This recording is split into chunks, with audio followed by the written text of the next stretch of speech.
So want versus need, or need versus want. And so typically when people say, "Oh, I need this," they're talking about like things they absolutely need in order to make life work, such as, eating food, or making sure you have gas in the car. Basically the basic necessities, or what people would call basic necessities. But what's really funny to me is that the basic necessities really kind of vary depending on the person. Let's say, for instance, for some person, like, having a car is a necessity, but I've also seen people say, well, I don't need a car. And I've seen them actually walk 20, 30 minutes to work, saying that's not a basic necessity.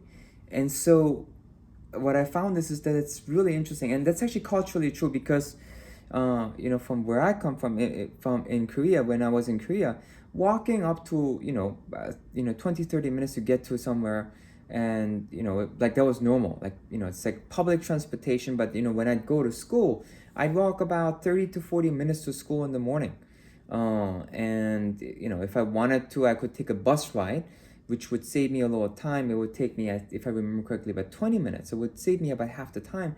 Oftentimes, though, I didn't want to be hassled, and I just enjoyed walking in the morning, so I just walk, which now I understand was like a really healthy lifestyle for me. But so I think kind of like what's a necessity actually also depends on the individual and the individual talent and needs. It's almost like whatever is easier in terms of basic necessities. But want, so want is the actual real interesting thing. Want are the things that brings joy of life that can be delayed. And so, like, say for instance, a vacation. There's so many examples, right? Want is where the magic happens. Want is actually like, maybe getting a latte, or whatever it is. It's kind of like the gravy of life. The issue with want is you can run away with it. You really don't need it, and you can run away with it. But ironically, it's also oftentimes where the joy can happen. And so what you'll see is that people always being torn in terms of the want. And what I tell people is that actually, if you are responsible about your needs, and you're and being responsible with your needs is actually kind of, such things as having a budget. If you have a budget and you're staying responsibly within your budget, then you should maximize your wants to be happy. And this is kind of an important thing to talk about, because if you don't have things well defined, then it will feel like your want is insatiable. You can never have enough. And if there's comparison involved, your want will never be enough. And this is actually where some of the traditional definitions really help, and understanding some of the traditional teachings really help. And and once you start understanding how this works, you really start actually understanding how want is a very important thing, as long as you understand it within what we call needs nowadays. And so, what I like to say is that maybe a better way to look at it is there are things that you need, and there are things that bring you joy. Um, and if you start looking at it, it becomes actually kind of very clear. And when you don't have opportunities for wants, ironically, just being able to focus on the things that you need brings you joy. So they become the same. And that's actually how you know that needs and wants are the same thing. They're really the same things. So now, if I use a Maslow's hierarchy of need to explain it, what you'll find out is that needs are up to the second rung, and a want is anything above the third rung, how a lot of people define it. And so let me give you an example. So the first rung of Maslow's hierarchy of need is called physical.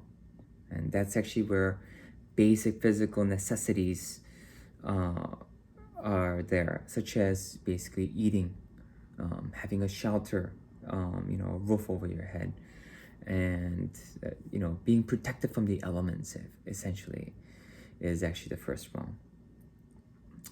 And The second one is basically about rules, routines, and it's basically about systems. So routine is a system, rule actually is a system, and then resources, having a system for resources.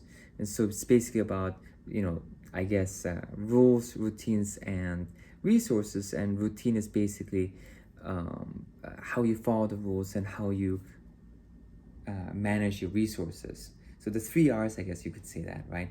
But it's having a system for that. So it's really it's called the security rung.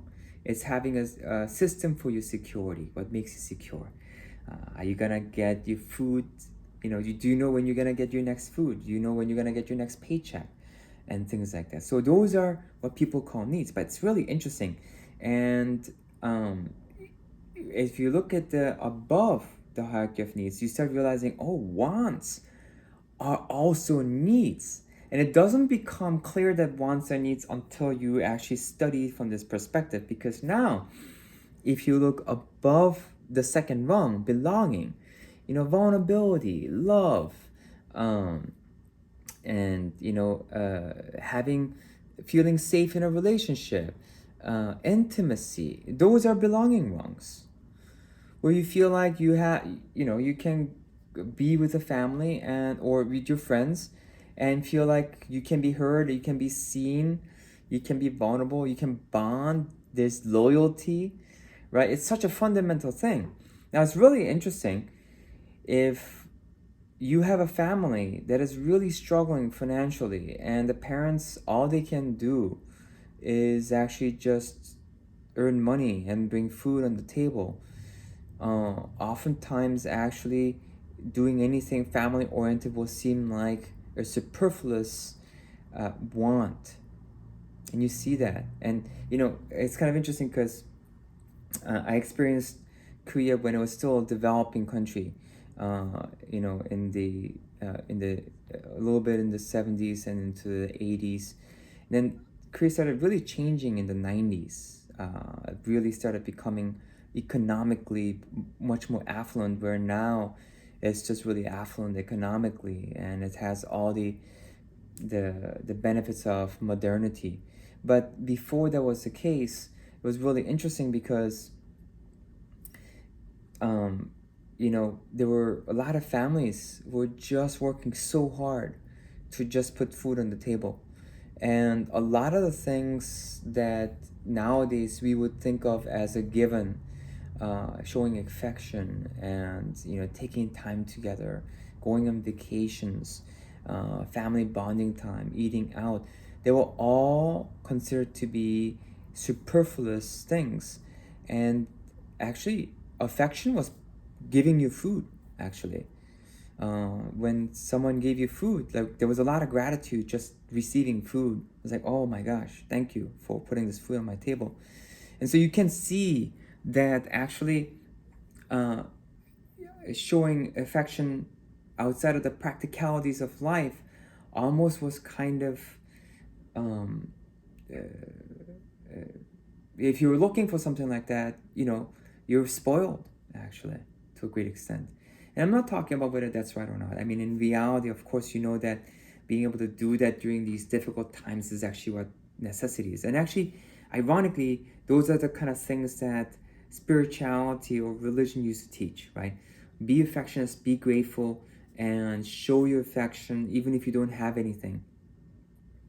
And we know that to be true, but it also shows that it's really difficult when your opportunity for survival is really hard. Then you don't feel like you have energy or you can afford to, and oftentimes it seems actually really vulnerable to express yourself like that when things are really tough, because you need to be tough, right?